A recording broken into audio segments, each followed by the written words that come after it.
Hello. Oh God. Great start. Hello. Hello, and welcome, welcome, welcome to the Pixelated Sausage Show. Hi. How are y'all doing? Hopefully well. I am, of course, your host, Mark Kuj Nez, and it's Christmas when I'm recording this. I'm recording this Christmas morning, a time when a lot of other people are either sleeping in or spending time with the family. If you have kids, you're dealing with that most likely. I don't do any of that, and I have a very personal reason for not liking Christmas, which my friends know, and that's where I'll leave that. But I was over at my mom's for Christmas Eve yesterday. Got back that evening feeling a little sick. I am still a little bloated and gassy and uncomfortable, to say the least, because I ate a few things I don't usually eat, and I completely forgot about one of my food intolerances, maybe my worst one in terms of how little affects me, and that is my intolerance for spices in the oregano family. I can't remember the name of the specific family. I don't know if it's the mint family, which sounds weird because I would assume mint is in that family then, but I don't associate any of those other spices with being minty. But I don't know what the characteristics of mint are outside of mintiness, which I hate. I hate mint flavor anything. But I had some bruschetta with pesto, and if you don't know what pesto is, it's just basil and oil, basically. I don't know, there might be one or two other things in there, but at its core, I'm pretty sure it's specifically just basil and oil, and basil is in that family, so I felt really bad eventually during Christmas Eve. And it started to get better. I feel mostly okay now, but I still don't feel great. So I probably should have recorded this pre-Christmas Eve like I was planning to. But here we are. Here we are with me feeling gassy, being bloated, just feeling uncomfortable in general. It's just it's gonna be a very great podcast. But I do have some games to talk about, including Gori, Cuddly, Carnage, Fabledom, Starbound, and Star Trek Legends. There wasn't any news that caught my eye, but I also can't remember with the holidays and all that. It's a bit of a blur. I don't think a lot of people are actually making content on Christmas like I am, or either they have remade a bunch of content to schedule out over the break, but a lot of people take breaks during this time of year.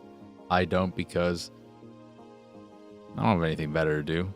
So good for you, bad for you, I don't know for you. Maybe this is a nice little present for you the day after Christmas, because I'm recording on Christmas, of course, but you are not getting this until the day after, as scheduled, as it is a Thursday release. But where was I going with that? No news is good news. That's not where I was going with it, but I was thinking about talking about my favorite things of 2024, not my best of this, best of that, because I haven't played or watched a lot of things that came out. Well, I've played a lot of things that came out this year, but nothing that I can remember that came out this year that I really, really liked. I loved Shogun Showdown, I think the name of it is, but that did come out on PC last year. It came out on consoles this year. Very into the breachy. Fantastic. I really need to go back to that game. It's already become a permanent resident on my Xbox, but just haven't had the time. So many other things coming out.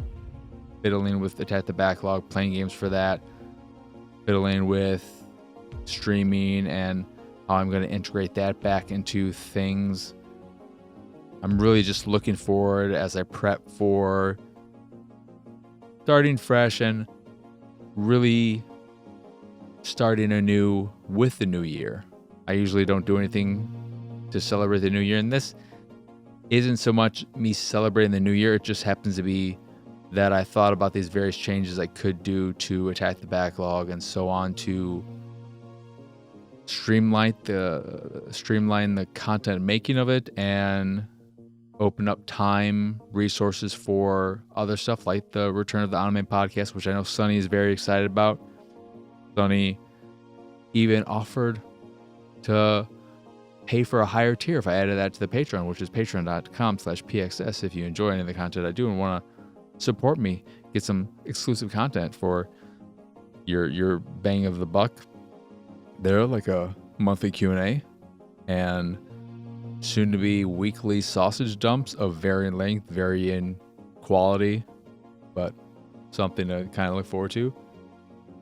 But if you really want to do something, Sunny, to incentivize me to bring it back, because I don't want to make any higher tiers. The only thing I said I considered was doing something like a $50 ridiculous tier that would be where someone could pick any game and I would play it for Attack the Backlog.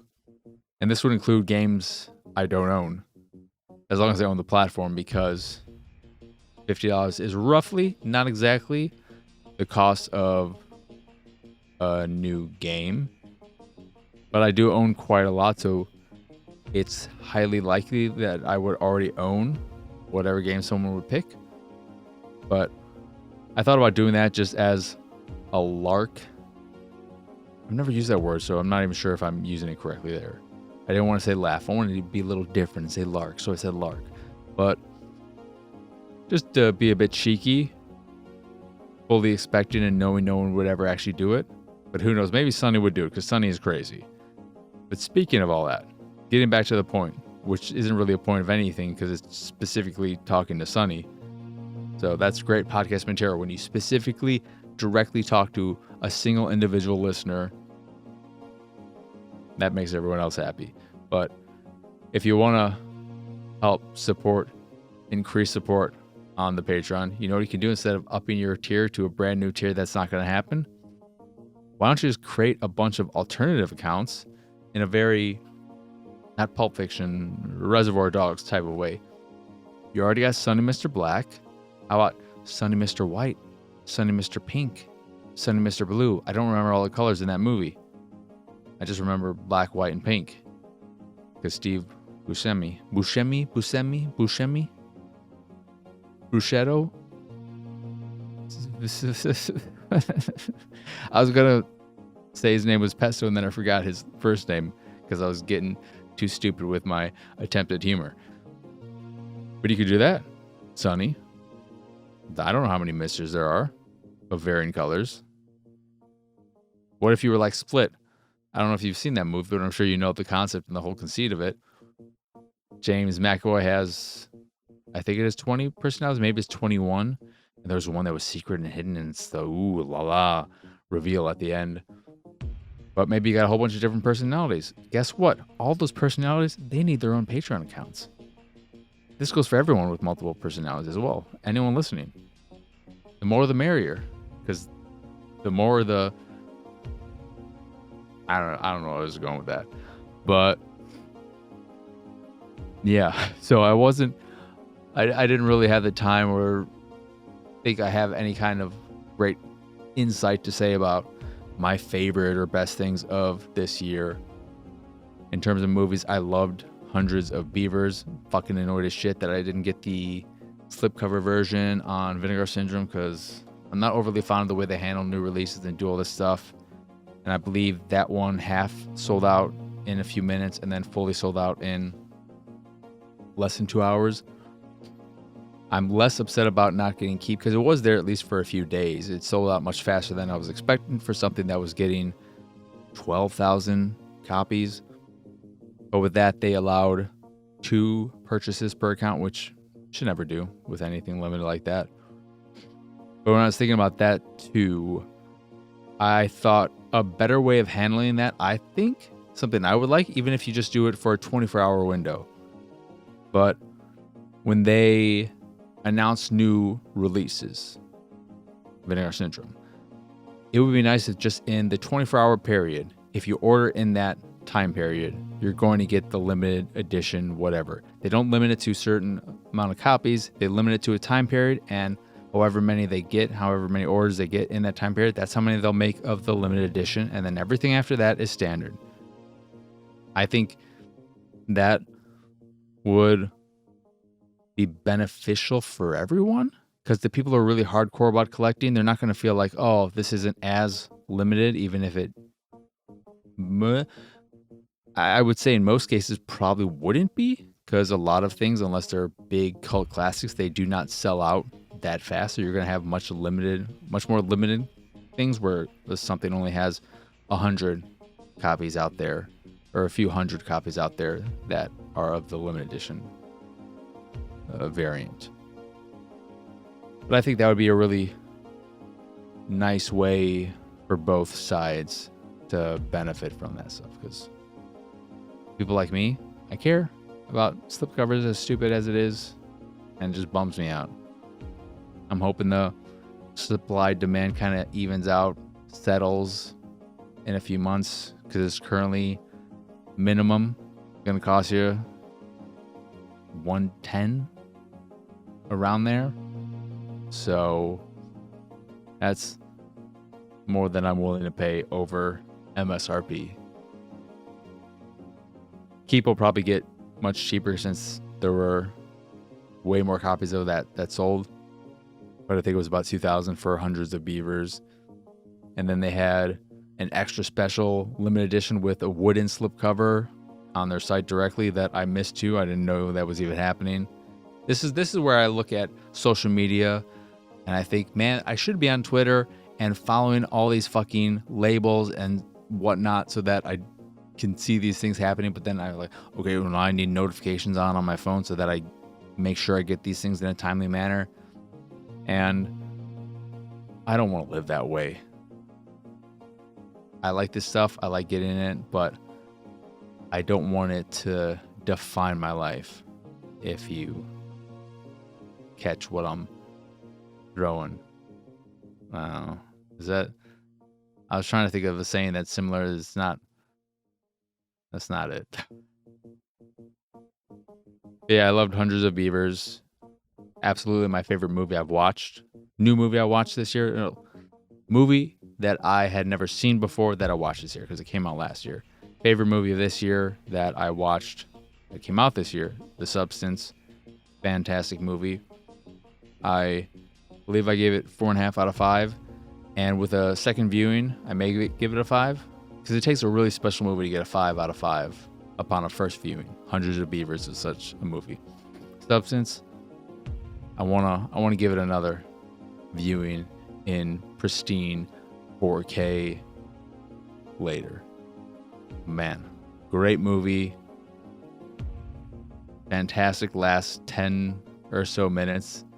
A part where it's just a lot of fun, and I don't want to spoil any of it.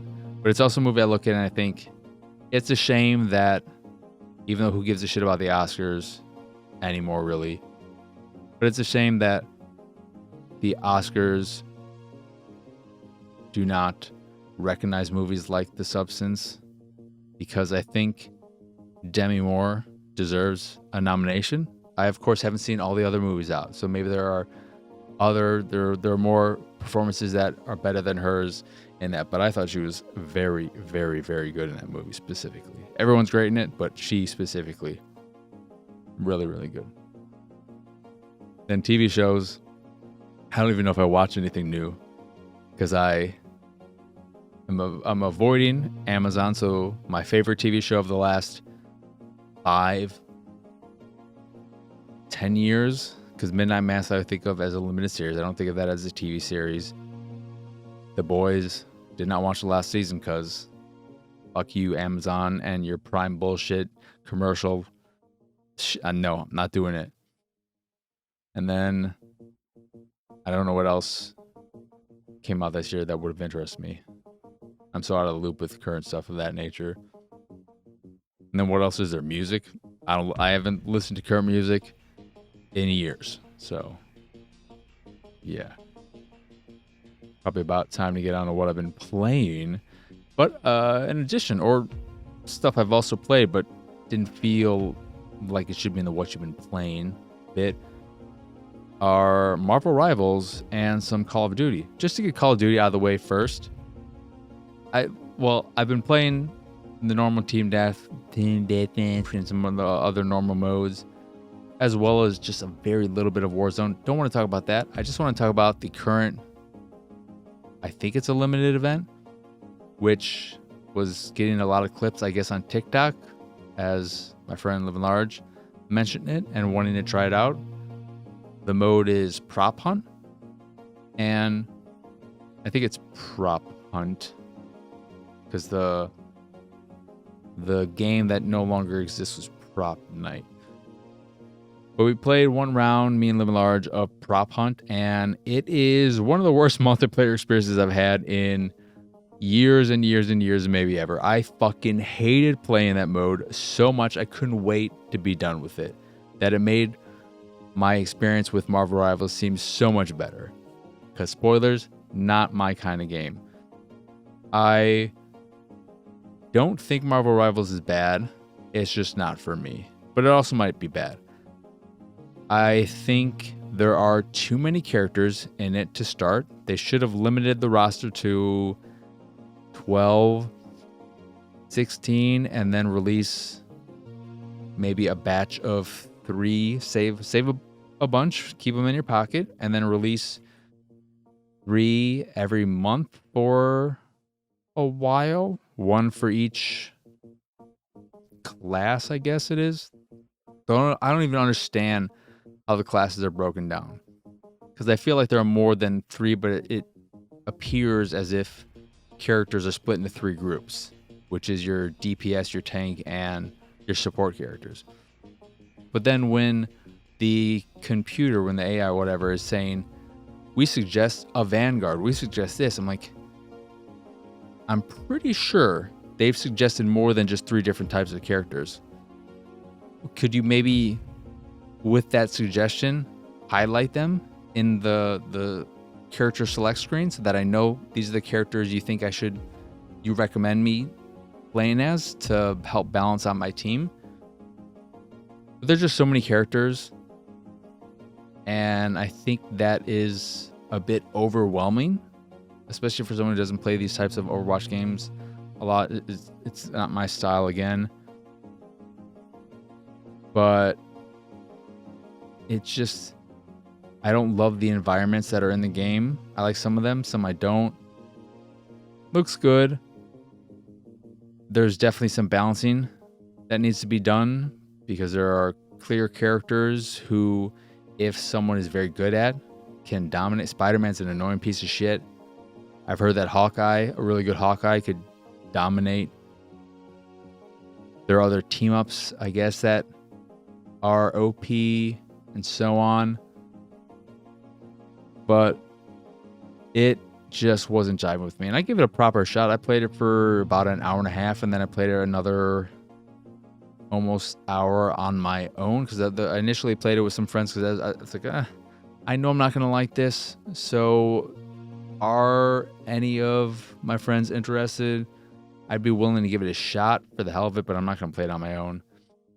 But I want to give it an additional shot on my own. And also, I said to my other friend, Wanster, hey, if you want to play with me, I'm going to, this is your last chance. I didn't give him any heads up or any warning, so I'm not surprised he didn't end up showing up.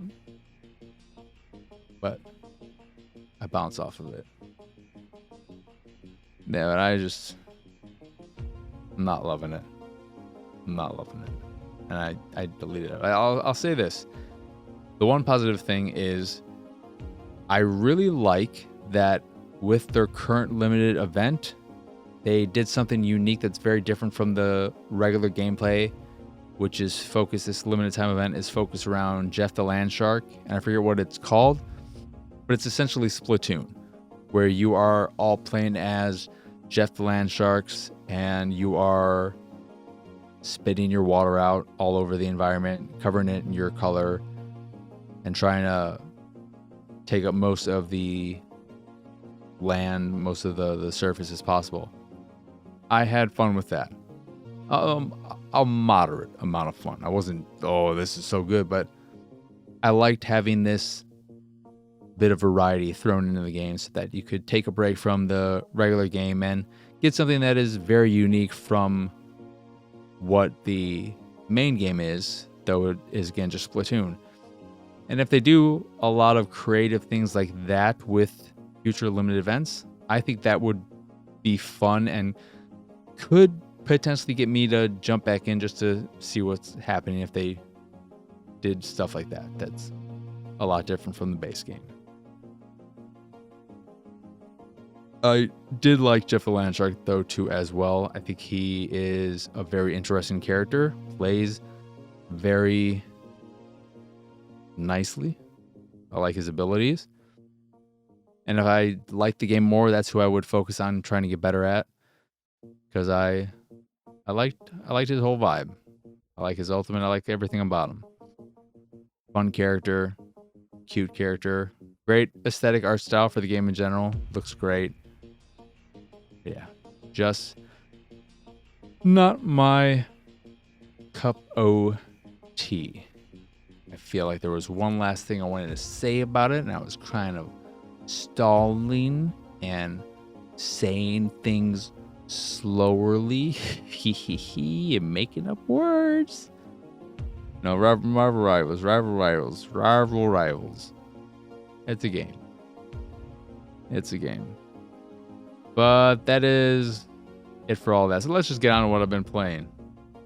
So Gori, Cuddly Carnage is a stylish action game where you play as one of the ugliest cats I've ever seen in a game, who rides a skateboard that can turn into a bunch of blades and slice up these cute and ugly and freaky and creepy little unicorns that vary in how weird and mean and violent they become.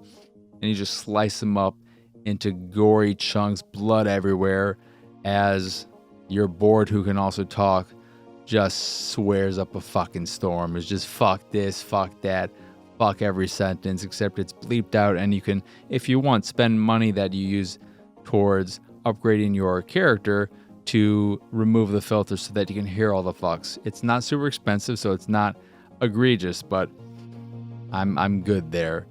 I was surprised by how well it played. It was really smooth, felt good. I think there may have been a smidge of slowdown when things got really hectic on screen, but I'm not entirely sure if that happened. But for the most part, if not always, it ran really well. I was playing it on the middle mode, because I think there is a 120 FPS mode, then there is a high quality 30 FPS mode. I was playing on the balanced 60 FPS mode, and I was surprised by how well it played. It felt pretty good. The skating around was smooth. The action could use more nuance and combos. It's a very basic, more hack and slashy than thought out action combat, but it felt good. It was easy, which can be good or bad. It may be bad because this isn't a game you'd get for a kid because of how gory and adult it is. The real issue with the game, though, I had, which I played it for about 2 hours, the thing that pushed me away inevitably was how edgy it's trying to be.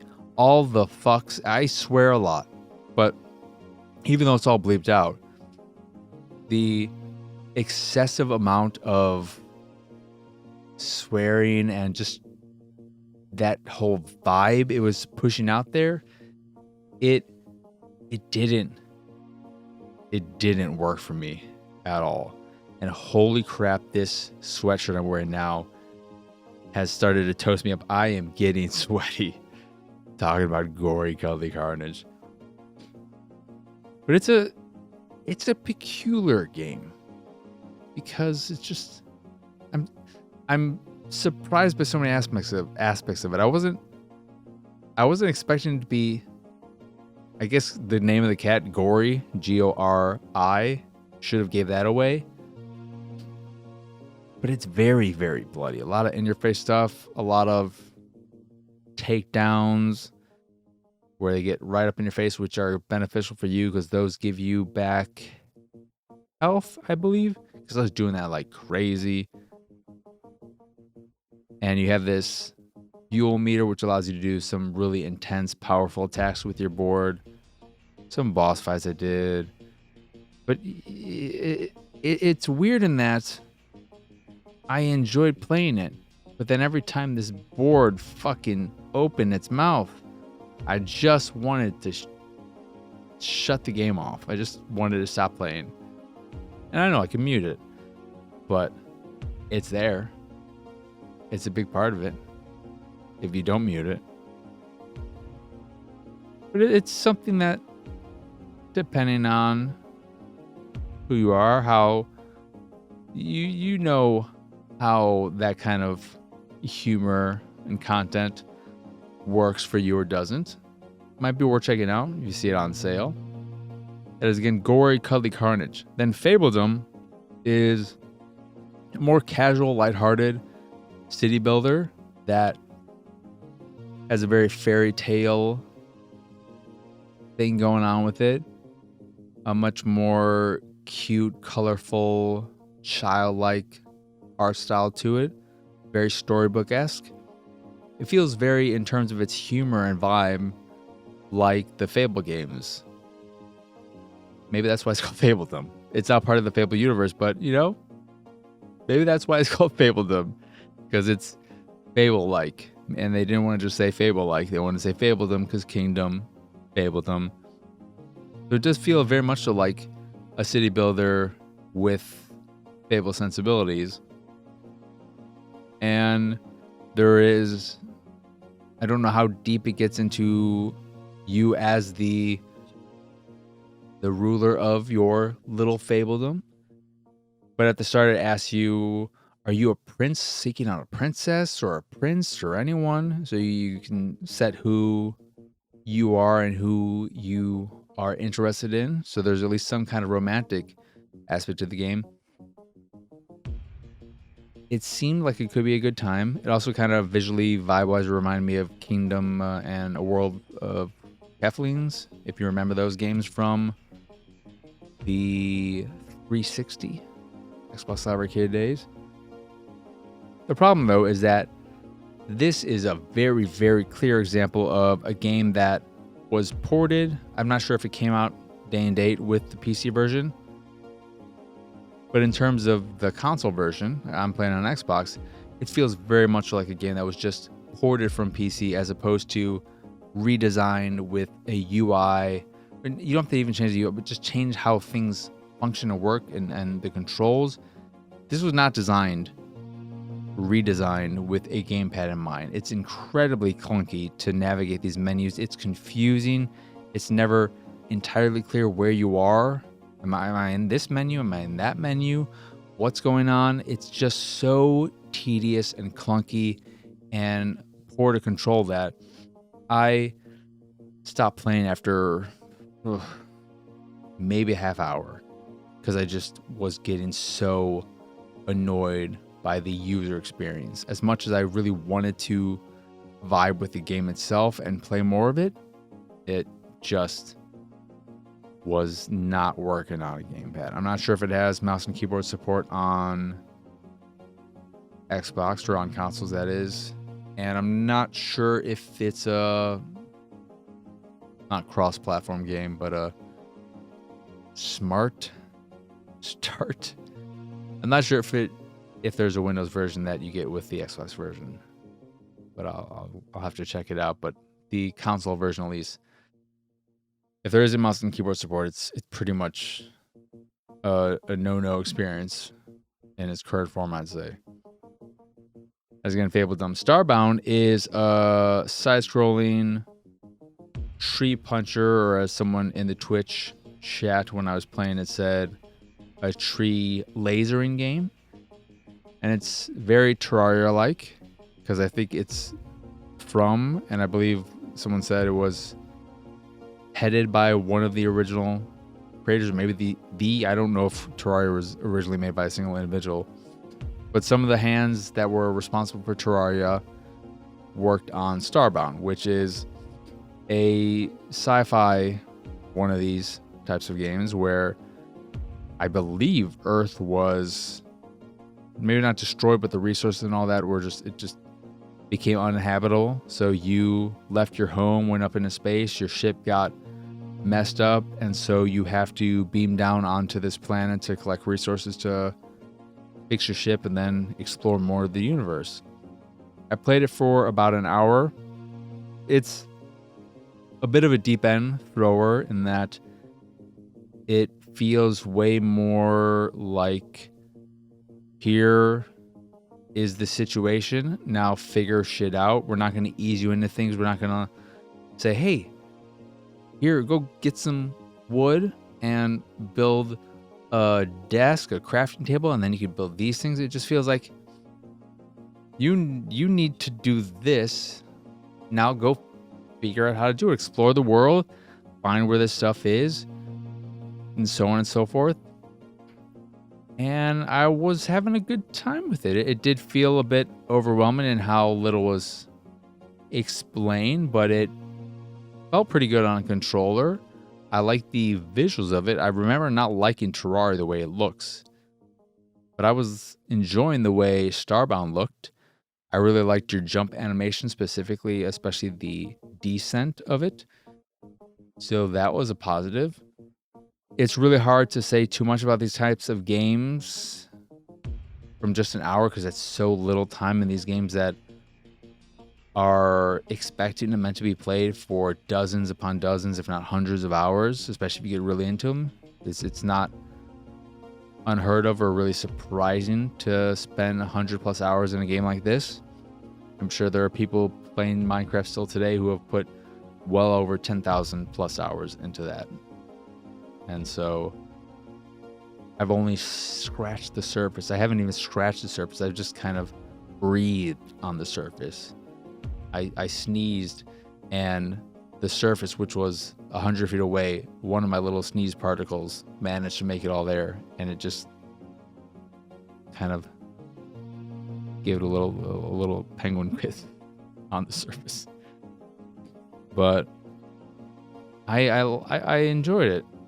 I believe there is multiplayer because most of these games have multiplayer because it's fun to mess around with these. I'm not sure, so don't quote me on that at all. But my first impression with just that hour was one of, I don't feel, well, it's not feeling, I don't have the time for a game like this right now. But it put it on my radar in a way that said, I would like to get back to this. Terraria is something, maybe some of my friends were like, hey, I never played that. I wouldn't mind getting into that as well. Let's play some Terraria together. I'm like, okay, sure, that'll work. But Starbound, I would genuinely like to give more time to at some point in the future.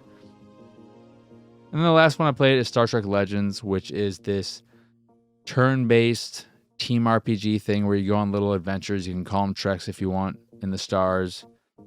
And it features all of the, well, a lot of the main players from all of the Star Trek series. I think. Were there Enterprise ones? Because they had Voyager, they had Deep Space Nine, they had Next Generation, the original, and Discovery. I don't know if there are any Strange New Worlds characters. I believe there are ones from Picard. Regardless, it features a lot of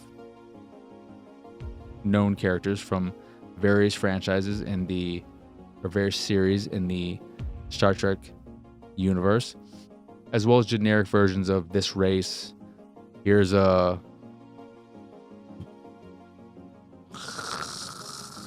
I don't know if you could eventually get the Gorgons, but what is the bad dude from Deep Space Nine?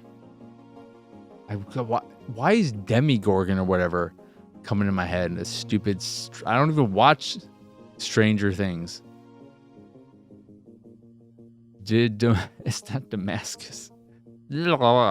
But you basically just go on these very quick adventures with some branching paths that branch depending on your choices, and your choices will depend on who you have in your squad. So if you have somebody if you have to clear a tech role, that is, you need to have at least of your team make up a total of 250 tech points. If you have a scientist on your team who's really strong and makes that up, or multiple scientists, then you can follow that path, or follow a different path if your team makeup is different. And you just go through these little things, finish them, get some rewards, and it's very, very mobile feeling. It's also on mobile. I think it's on all platforms. Doesn't look great. The mobile trappings are all over the place. You earn this currency that allows you to get a random team member, a random new person for your crew. If you get a character you already have, then you'll just get tokens that you can increase their rank, which doesn't seem to do a lot in terms of increasing their stats. So that almost seems worthless. There are little missions you can send off team or members who you aren't using in the actual main missions, so that they'll be unusable for 15 minutes, 4 hours, or 8 hours, but they'll come back and bring some resources, earn XP while they're doing all that. There's an arena that you just fight another person's team, I guess, another real person's, and it's basic as hell. The problem with it is that it is so fucking boring and simple and basic as all hell in terms of the combat, that after going through the first few missions, getting a handle of how everything works, I realized this is easy, this is stupid, this requires zero brain energy, and there is, when I looked at the top of the screen, an option to speed up combat up to 4 times and have it autoplay. And so very quickly, first 10 minutes or so, I just turned all that shit on, and I would go through these missions, watch my crew member destroy the competition. I sent them on some missions to do the time things when I was playing other games. They got super leveled up. They're all OP. It's a game you just let play itself. And that works when you're doing other things. It's a very good game to play and engage with as little as possible while you're working on other stuff, because it requires so little actual input from you. You can play it if you want. You don't have to do the autoplay and speed up combat. But believe me, trust me, you don't want to do that. You're not going to get anything out of it. It's not a strategic game. It's just super fucking basic. It's too bad, because there's something kind of neat about this idea of mashing all the universes together for a game, and something that is kind of like this in a rogue. If it was more rogue-like, I think, what if they just made a Slay the Spire, Into the Breach, or something like that, that incorporated all the various universes? That could be cool. Especially think about Into the Breach. Maybe it's not the isometric. Maybe it'd be more like the Shogun Showdown game, or it could be like Slay the Spire. But something where you have your teams that are specifically for those various series. So you have the Next Generation team, and you have the Deep Space Nine team, the Voyager team, the Enterprise team, Strange New Worlds, Discovery, Original Series, Picard, the Lower Decks. So, I mean, what are they going to do, really? But you have all these various teams that you go and you do these things on, and then eventually you unlock the ability to mix and match. That could be really cool. There is some story stuff going on, and it's kind of interesting, but it's all wasted on this game that is the most unengaging game I've played in a very, very long time. But I'm going to get all the achievements in it, maybe, because I think you might have to pay for the DLC to get the ones where you have 60 crew members or something. I believe Whoopi Goldberg is DLC. Let's all pay for Whoopi Goldberg. But it's a bit of a shame because it's just so unengaging. And I adore and love the Star Trek universe. I don't know why I do, but I do. And I don't think have anyone from Deep Space Nine in my crew, and that's bugging me because I love Deep Space Nine. I hope I get someone eventually. My current team is, because the first character you get is Michael. I don't have anyone special that I didn't get in my crew or didn't. I'm just using the base team that the base rare players they give you. So who cares? It doesn't fucking matter. Star Trek Legends. Pick it up when it's a few dollars. Get some relatively easy achievements. Engage with it when you're doing other stuff. Have fun. Maybe. That is it in terms of what I've been playing, and that'll do it for this here episode. This Christmassy, that wasn't really Christmassy, but it was recorded on Christmas, so in a way it's Christmassy. It's as Christmassy as fucking Prometheus and Die Hard and all those movies that take place on Christmas but have nothing to do with Christmas. So therefore, I don't think of them as Christmas movies. I'm in that camp. Just because it takes place on Christmas doesn't mean it's a Christmas movie. All right? What if the movie Halloween happened on Valentine's Day? Is it a Valentine's Day movie? No. Shut up. All right? But yeah, that'll do it for this episode of the Pixelated Sausage Show. Once again, I am Marcus Ness. Y'all can find me pretty much everywhere at PX Sausage, but I don't really post anywhere except I will be returning to Twitch, most likely. That is twitch.tv/PX Sausage. But if you enjoy this here show or any of the stuff I do and what have you, you can support me and my nonsense over at patreon.com/PXS. There you get access to a monthly Q&A, some fancy Discord roles, a private Discord channel, your Saturday night sausage dumps of randomness like tier lists, random thoughts on Facebook ads and their reels, I think is what they call their TikTok copies. What's happening with TikTok? Is that going to be gone? Is it going to be all Facebook and threads and shit taking over? I don't know. But you can get shit like that over at the Patreon. Or you can just support me if that is your fancy. That is, again, patreon.com/PXS. In addition to the Patreon, you can find links to the site, the YouTube, the Discord, and so much more, including Twitch. I think I need to re-enable that one.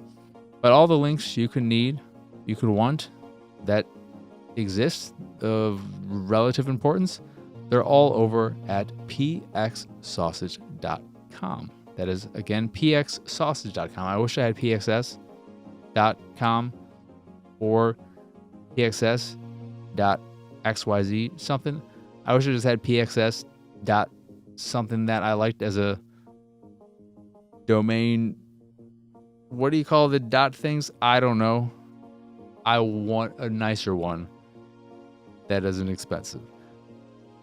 But I don't, so it's pxsausage.com. Anyway, anywho, toodaloo, that'll really do it. So, for now, adios. Or no, what I always say here, as always, I hope y'all enjoy. I don't know if I said, regardless, hope y'all enjoyed this here episode. And I hope y'all have a wonderful, wonderful rest of your day, a lovely rest of your week, and a wonderful weekend. But for now, adios, arrivederci. Bye, bye. Oh, let's go. Oh, I like it. Oh. It's go time. Go, daddy.